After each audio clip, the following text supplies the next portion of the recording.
Goff works out of the gun. Gibbs to his right. Jared takes, back, looking, throwing, got the man! Touchdown, Detroit Lions, Jahmyr Gibbs! Welcome to the Twentyman Huddle podcast. It is the divisional round of the playoffs. You all know the guy sitting next to me. Fox 2 sports director, the voice of the Detroit Lions. And Dan, now are you conflicted at all? You are born and raised in Washington. You had season tickets to then the Redskins growing up. You worked in Washington for 16 years for radio and television.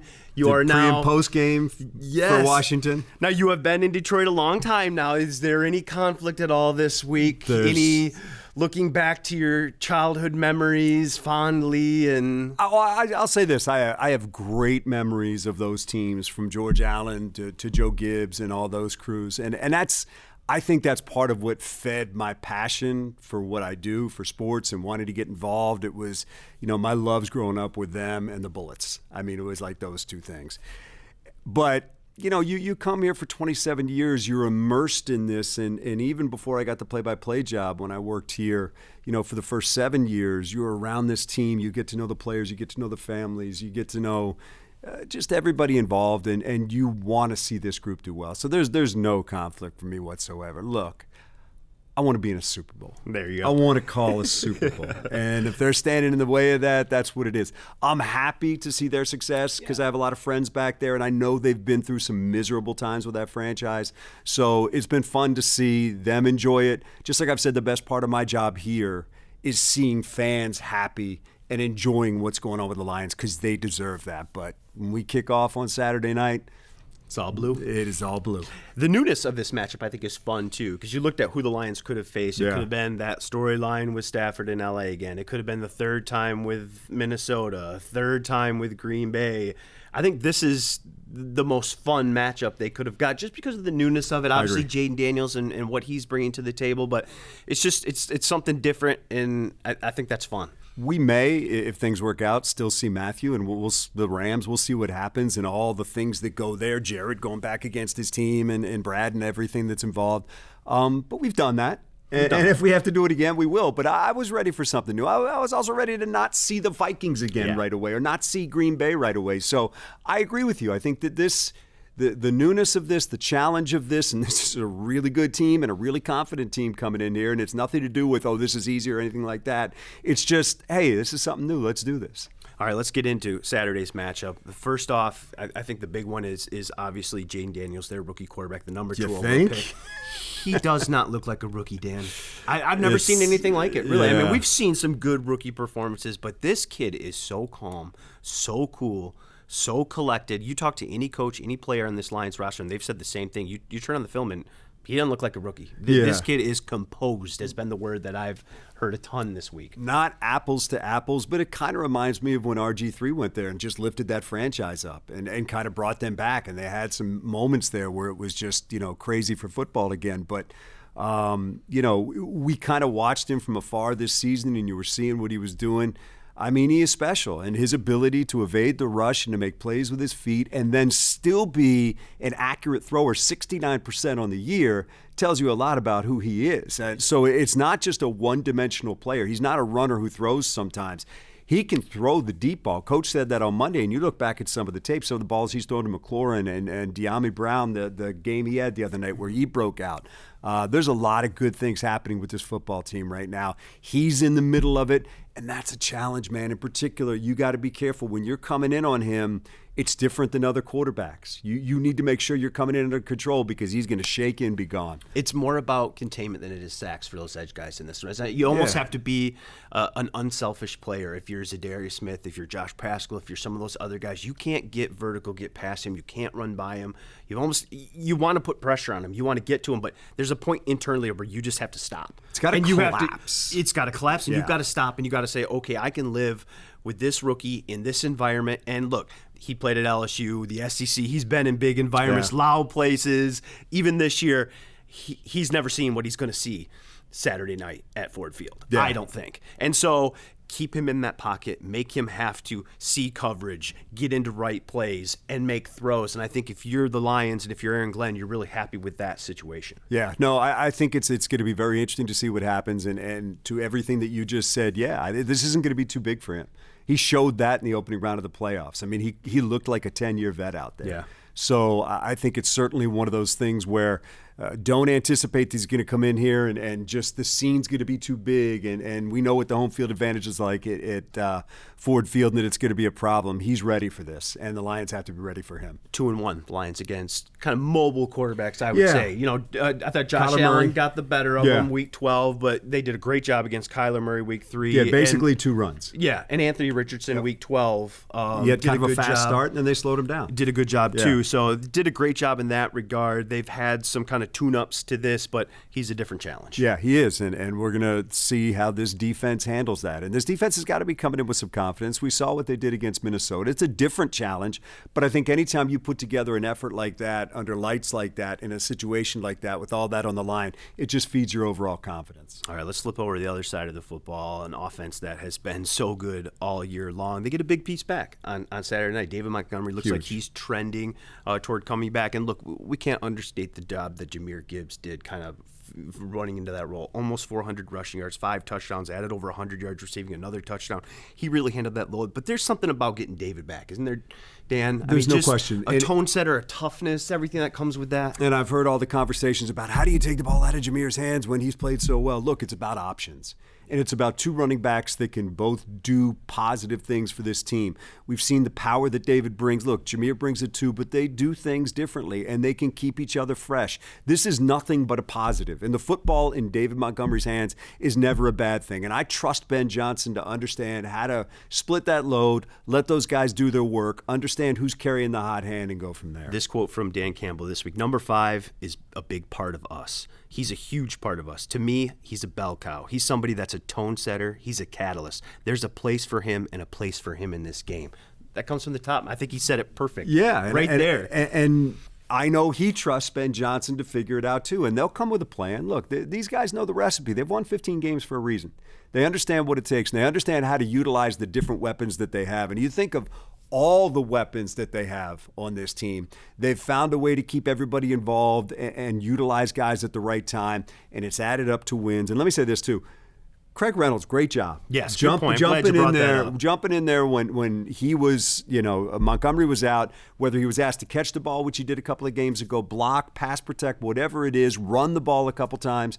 I think you just got exactly what you asked for out of him, and it's tough when you sit all season and wait for that chance. No, it's a great point by you, because they've had that in a lot of different places, right? Christian Mahogany stepping up and doing his thing when he's had to. doubt. Different guys, at tight end, anywhere, receivers have had to step up. Tim Patrick, that's the MO of this football team, and Craig Reynolds is a great example of just a guy waiting in the wing, put your head down, go to work when you get your opportunity to make the most of it, and we've seen that all year long. Next man up is significant, and you have to be ready. It's not just a saying. You have to be ready, and coaches have to have a plan for that guy. These coaches have. We've seen that time after time, and the players have been ready. All right, some of your best calls over the last few weeks have been on kind of those fourth down plays, those big moments, right? That touchdown to Jahmyr on fourth down, that was such a great call by you.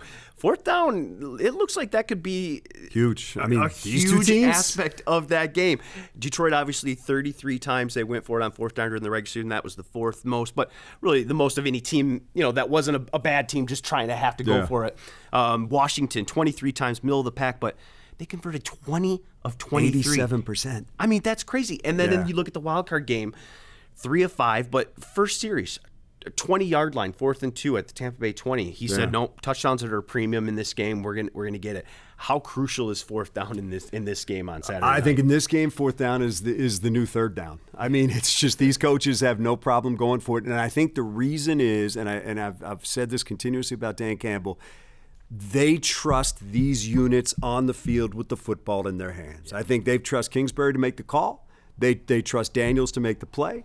The Lions trust Ben to make the call. They trust Jared to make the play.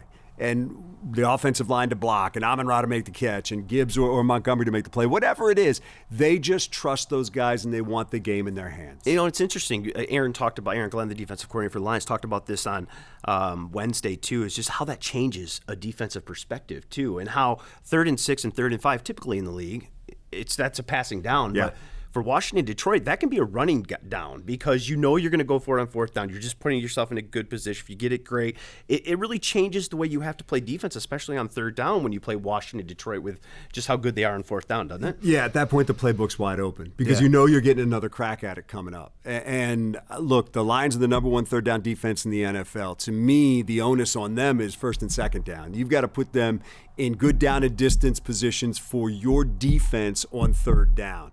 And I think that's where you can maybe get Daniels in some situations, like any quarterback, not just talking about him, but it's winning 1st and 2nd down that oftentimes will lead to 3rd down, and then that decision on 4th down becomes a little more difficult. It should be a fun one. Saturday night in Detroit, a chance to go to the NFC Championship game, which you will host this time around. I mean, it's going to be crazy in there. We've watched other teams do this long enough. You know, it's fun to be in the mix. It's fun to be feeling what we're feeling right now, that edginess about a game coming up. And you know what? It's not an easy game. It's not supposed to be an easy game. There's not that many teams left. Right. So this is the time. You got to go out there and prove it. And the Lions have proven it. They have a good recipe to win. The stage is bigger, the stakes are bigger, but what you have to do to win a football game doesn't change. And they've shown they know how to do that. They just got to go out and do what they continue to do during the regular season. I wish Saturday could get here. I know everybody's going to be listening to your call. Time is moving really, really slow, isn't it? You're going to do a great job Saturday night. I'll be there. You'll be there. You guys will join in too, and it'll be a fun one. Can't wait. Looking forward to it. And Ford Field is a special place, and I can't wait to see all you people out there. And we'll be back with Penei Sewell. Welcome back to the Twentyman Huddle podcast. The guy next to me, he knows me, no introduction whatsoever. He is the All-Pro, the Pro Bowl, the best right tackle in football, Penei Sewell. Thanks for joining me. Appreciate it. Appreciate you having me again. The bye week. Just, a chance to kind of sit back a little bit, watch some football, spend some time with the family. Just how important was that? You guys hadn't had one since week 5, so was it good just to kind of rest up the body a little bit, recalibrate, refocus, and get your mind right going in the playoffs? Yeah, it was a little breather, I guess, and it definitely helps with the early bye that we had this year. So a couple guys that were banged up, they were able to kind of heal up a little bit more, and not only physically but mentally, just kind of get a fresh air of just, I guess, reality in terms of getting back to your family, your loved ones. And so, yeah, it was good, but now it's time to come back. How much fun did you have over the weekend? Not only with just the time with the family, too, but being able to sit back and watch football and kind of just see who the opponent was, enjoy playoff football a little bit with not the stress and everything else that comes with obviously being a part of it and playing in it. Yeah, the first 2 days, just gave it to my family. I think it was like snowing really hard one of those days, so we went to the backyard. I blew up the tube and just went sledding a little bit. So, nice. Malachi like that? Yeah, we were out there for maybe like 20 minutes max. It was just a little too cold for him. How old's Mila now? I think 9 months, 9 to 10, one of those two. So she's getting close to, yeah. No, she's moving, though. She's crawling all over the place, yeah.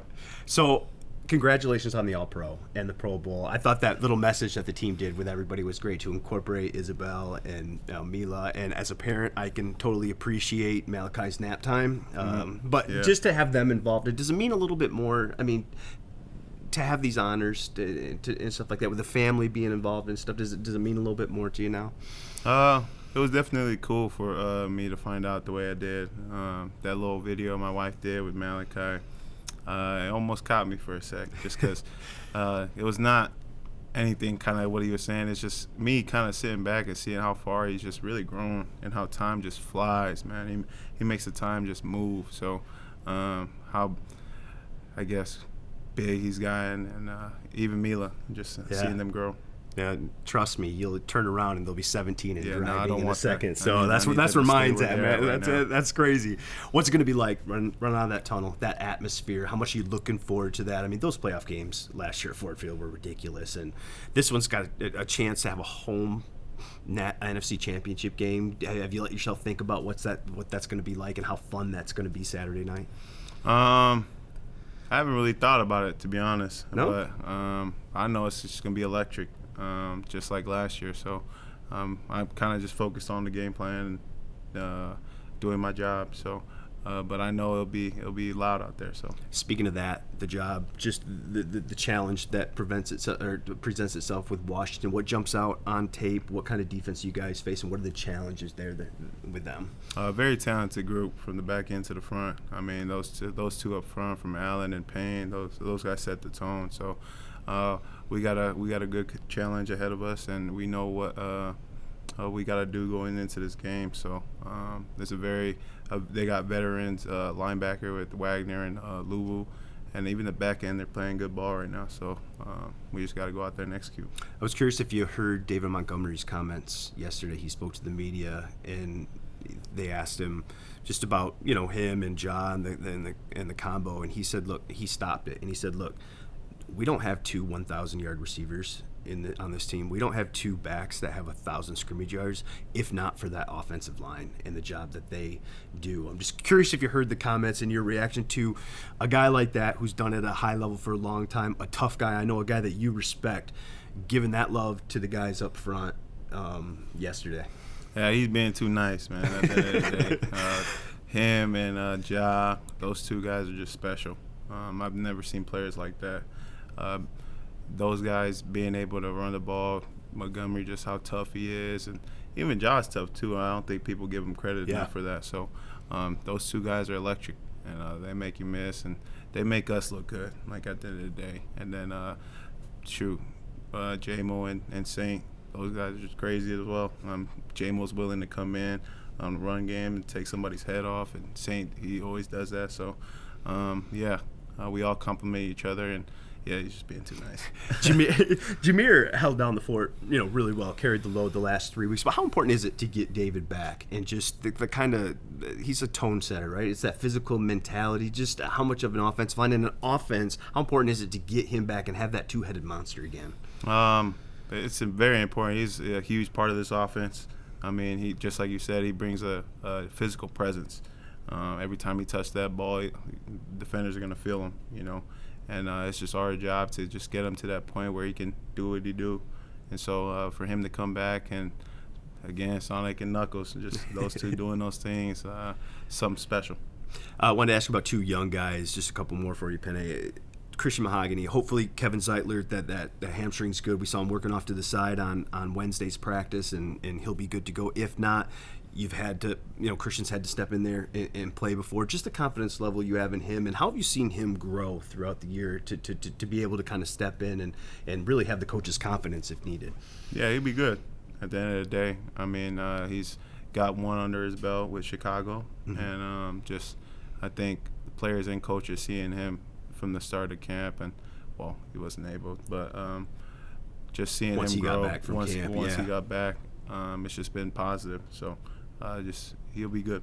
He's got nastiness about him, doesn't he? Yeah, no, he fits that room. He fits you guys. Yeah, without a doubt. Another guy I wanted to ask you about, who we haven't seen, and was drafted as kind of a developmental guy, big body, but played at British Columbia University. Giovanni Manu. I'm curious how have you seen him develop throughout the year? Just mentally, I think the mental aspect of the game was the most important part for him, because physically that man's gifted in every way, in my opinion. I think he's probably a better runner than I am, to be honest. Yeah, he can move. For a big guy like that, he can move laterally and forward. So those physical traits, he'll be fine. So it's just really seeing him grow from learning the playbook to now learning the defenses and what they're wanting to do, body language and demeanors when he's out there. So just a mental game. I want to finish with this one. 2021, obviously 3-13-1. Your rookie year, a tough thing. The next year you just miss the playoffs.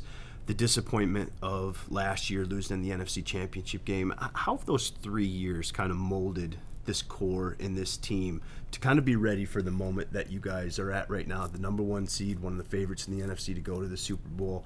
How has that kind of 3 years led you to this point? I think it's a number of things, but just kind of going through those emotions of how hard it is to win in this league, and then Coach Campbell and Brad Holmes bringing in the guys that fit our culture and fit our style. it has been important. So I think those two things played a huge factor into where we're at today. And, yeah. Well, congratulations on the Pro Bowl, on the All-Pro. They're going to continue to come. The best right tackle in football. Go get it done on Saturday, and let's get another one for the NFC Championship game. Thank you. Appreciate you.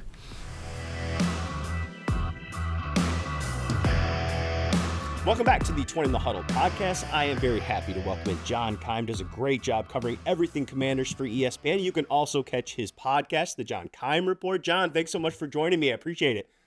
My pleasure. It's fun to be talking NFL playoff football between the Lions and the Commanders, two organizations.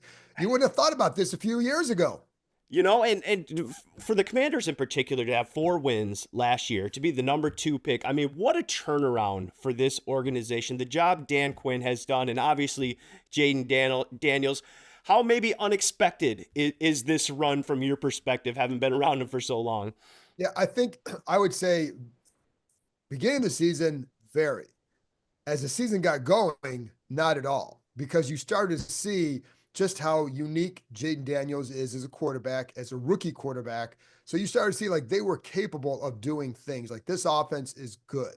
And I think, you know, I'm going to go back to like Dan Quinn, because I think Campbell and Quinn have done 2 great things for their organizations, which is setting the tone for the organization and creating an atmosphere and a culture that players can thrive in. And so I think when you started to see that aspect early, and then when you start to see how good Jayden Daniels was, I'm not surprised that they're in this point. Now, I think if they get beyond this point, I'd be very surprised because of how good Detroit is. But to get to this point, like to beat Tampa Bay in the first round, you know, not a big shock at all. Talking about Jayden Daniels, Dan Campbell was asked about him yesterday, and he said watching him, he doesn't look like a rookie quarterback. And I think that's been the whole deal. Just what, John, has made him so good all year long, just the poise, everything else. I mean, that's probably one of the greatest rookie performances we've ever seen in this league, and that's saying something. For sure. And so I think you hit on one word, poise. In the pocket, you see that. You see the way he keeps his emotions in check to an unbelievable level, to the point where they kicked the game-winning field goal the other day against Tampa. They have the camera on him on the bench. He's just kind of sitting there, watches it go through, stands up. There's very little reaction immediately. Like it's just, he is so locked in the moment. So that's one thing. But I'm going to go back, like his talent, everybody can see the talent. You could see the talent before the draft. He can run, he can throw, he has, you know, he's that. But to me, it's the work ethic that got him to this point. So for example, in the spring, he's showing up at 5:30, 5:45 in the spring to just work on, you know, going over formations, watching film, over plays. And so when he would come in to the practices, they would talk about how far ahead he is with this offense because of the work he puts in behind the scenes. He still does that. He shows up around 5:30 every day, first in, last out kind of thing. But he and offensive coordinator Cliff Kingsbury are going through walkthroughs 3 days a week at like 6 a.m. every day. And like they'll say, we give him the playbook on Tuesday night, and by Wednesday morning, he's got it down. And so like, I think it's that rare ability to study and process it and retain it the way he does that helps him stay poised and play a little bit faster in the pocket. It should be a fun matchup with him. I know the Lions are certainly aware of what he can do, both in the pocket and outside the pocket. That'll be a great matchup between Aaron Glenn, the defensive coordinator, and him, trying to disguise some coverages, give him some things he hasn't seen. But boy, that kid looks really, really good. Injuries, obviously, a factor. Lions are going to get David Montgomery back this week. They didn't play last week. What's the injury situation with Washington coming out of the wild card and heading into Saturday? They're in good shape. Yeah. The only guy that's been ruled out is a backup linebacker who's a good special teamer in Jordan McGee. But you know, they got Marshawn Lattimore back last week. Now he still looks rusty, but they got him back. You know, John Allen came back recently. Austin Eckler came back a couple weeks ago. Those guys have been out for a little while. So they're actually at a good point with their health. I mean, there's some, you know how it is, like this time of the year, a lot of guys are going to be dealing with a lot of little things, but for the most part, they're in a really good spot. You know, you talked about it off the top about the culture that Dan Quinn has built there. Just maybe talk about that just a little bit more, and just why these players have bought in so much to what he's bringing. You compared him to Dan Campbell, and I think that's a great comparison because Dan talked about his history with Dan Quinn too, and how much he values that part of the job and the culture that he's built there. Just what has made him so successful there in Washington and be able to turn this thing around so quickly. So there's a couple of things. One, I think it's just like, watching Campbell from afar, you saw how he set the tone for the building and just the mindset that you create and the consistent messaging that you deliver. And I think Quinn does a lot of that. Now they're different in how they go about it. Like, they're not going to say the same things, but I think the intentionality is very similar. And I think that's a big part of it. The messaging is consistent from both aspects.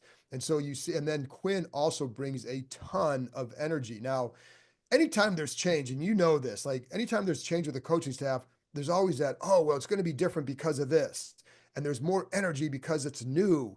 But I've been around a lot of coaching changes. I had not seen the energy like this. Even in the spring, you could just feel it was different. And like, you didn't know how it would translate to the field and success, but you knew it was different. And some of it, they have like, I think it's 13 or 14 ex-players on their coaching staff.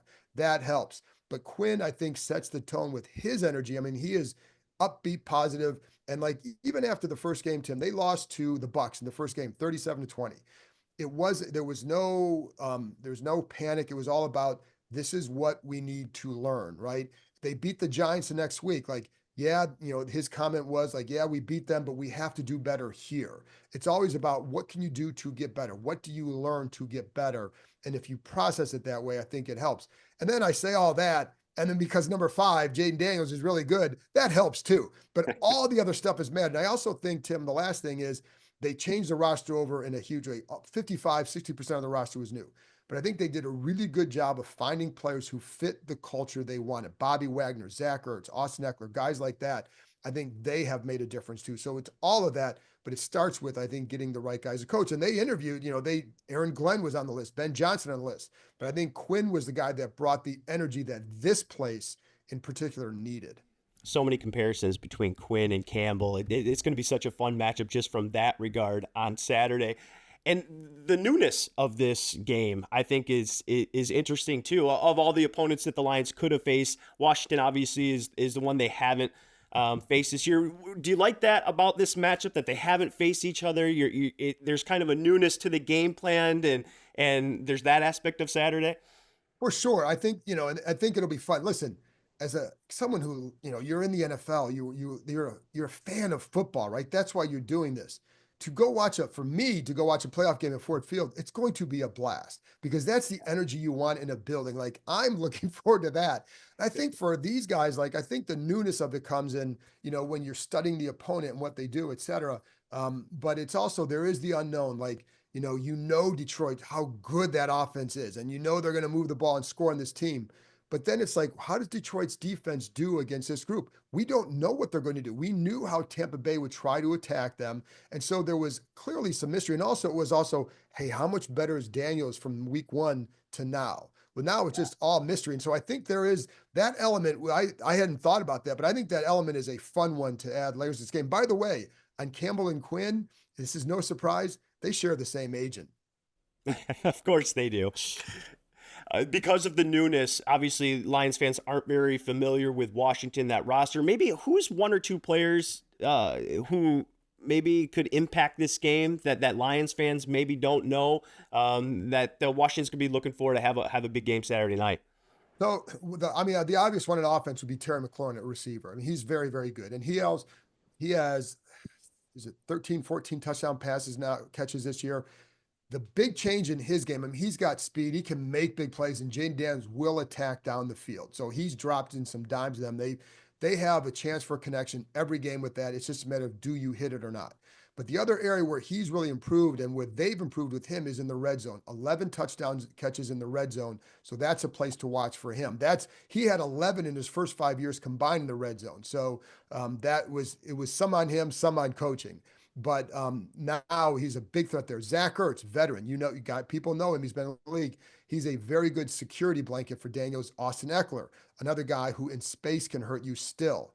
Then I think on defense, the guys you'd have to look at, Frankie Luvu, the linebacker, Bobby Wagner, people know him, but Frankie Luvu, maybe you don't know. And he was in Carolina for a few years, really good last year and really blossomed this year in this defense. They like to move him around a lot. They like to rush him as a passer. The danger for Washington is, and I've seen Ben Johnson do this, man. If they can get Jahmyr Gibbs on him outside, it's a wrap for Gibbs. I mean, he's gonna, that's an area where Detroit can take advantage. They rushed Luvu for a reason. He's really good at that, but in coverage, that's a weakness. So if they can get him there, but he is an impact player for them. Is that run defense a little bit of a concern? You just look at the numbers, ranked 30th, and Detroit is so good at running the football, and that's what they want to do. That's how everything is built off that. Is that the big concern for Washington coming in? It's not a little concern. It'd be a big concern because, and also, how this, like Detroit with Gibbs, they do a really good job, and I've just been watching it before we start talking, of creating gaps and lanes for Gibbs. They're really, really good at that. So they create hesitation in the linebackers and I think and the fronts and with all the eye candy and the motion and the action and maybe sometimes some wider splits. So you create really good gaps and lanes for him. That's where they're going to have a problem with it. And so they have had issues with it. And sometimes it's the gaps get too wide for them. Last week, I felt like was one of their better games, more consistently stopping the run against Bucky Irving in Tampa because they were more gap sound, they had more guys staying there and did a good job tackling. Irving is a different, Gibbs is a different dude than Irving, and he's going to make guys miss. And, you watch where his yards before first contact is amazing. So, yeah, I think that's going to be the big thing. And it's going to be the hard part too is, it's if you start focusing too much on him and stopping the run, I think it's hard the way they align. But then you're just like, okay, Amir St. Brown, you got Jameson Williams, like Laporta, you got other ways to attack. So yeah, that is a big threat. They haven't done well against it all year, but they do have strong halves against the run, and that's what they're going to need Saturday night. John, last one for you. Again, I'm talking with John Keim, does a great job with ESPN covering everything Commanders. If Washington comes into Detroit, beats them, upsets them, what's going to be the key? How does Washington go on the road and defeat Detroit? In your opinion, what's the biggest key to that game for them to win? Man, that's a hard one. I will say so. Listen, the offense has to be explosive, right? You've got to maintain. You can't come in here. You cannot make the mistakes. You can't have the holding penalties set you back. You've got to finish with touchdowns. So Detroit's offense puts pressure on other offenses to match pace. And I think you've got to finish in the red zone. They've been good on that. You can't have the turnovers. So that's one. And I think defensively, can you create a turnover or two? Can you get enough stops to at least, so it's not, giving Detroit the ball in the last minute with the chance to win. I think, that to me is how you have to go. And this is a really good offense, obviously, for Washington. I think they can match a lot of what Detroit does, but can they do it all game? And that's going to be the hard thing to do, but that's how it'll have to be done. I don't see I think it'd be silly for me to think this defense could go in there and slow Detroit a lot. I mean, they did well against Tampa, but some of that was because of what the offense controlling the ball. But in this game, you can't just control the ball. You've got to finish with touchdowns. Well, it should be a fun one Saturday night. You're going to have a great atmosphere because Detroit gets turned up for the playoffs. If it's anything like it was last year, it'll be a great environment. Two teams that don't really know each other. That's going to be the fun aspect of this game. John, thank you so much for joining me. Appreciate it. Great stuff, and we'll see you in the press box on Saturday night. All right, Tim, thanks for having me on.